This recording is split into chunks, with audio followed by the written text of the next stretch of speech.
Yun, for today's ulam ay maggagawa tayo ng kinilaw sa puso ng saging. Yan, gugulayin natin ito. Ito pala yung mga ingredients natin. Yan, kalamansi, sibuyas, tapos yung gata. So, bali ito pala yung puso ng saging. Babalatan natin to para medyo okay yung kanyang, ito, dalawang balat lang to. Tapos, hihiwain natin ng bahagya. Ayan. So, ayan. Shout out pala sa inyo sa mga kumakain ito, especially yung mga mahihirap katulad sa amin. At ito na pala yung ating puso, tinitiros na natin ng maliit.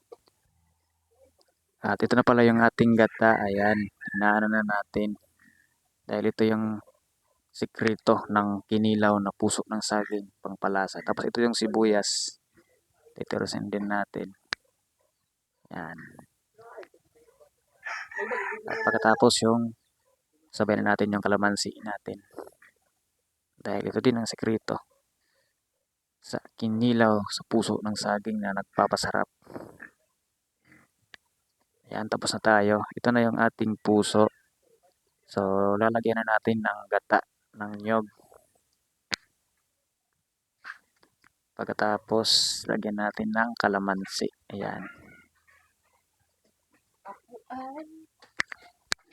At ito, tapos na tayo. Lagyan na natin ng sibuyas.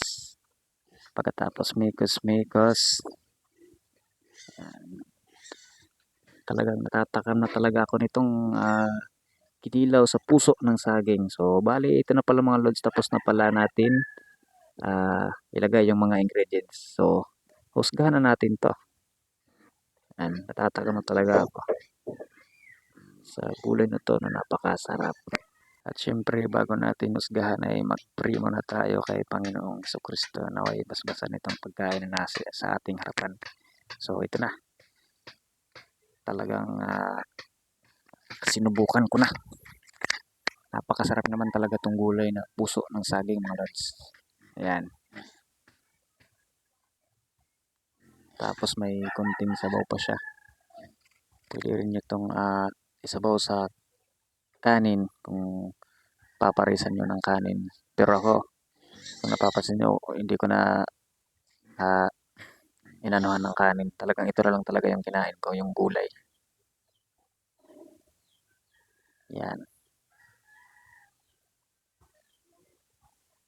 At kung susubukan din nyo ito, mga lods, yun lang yung ingredients natin. Yung sibuyas, gata, tapos kalamansi.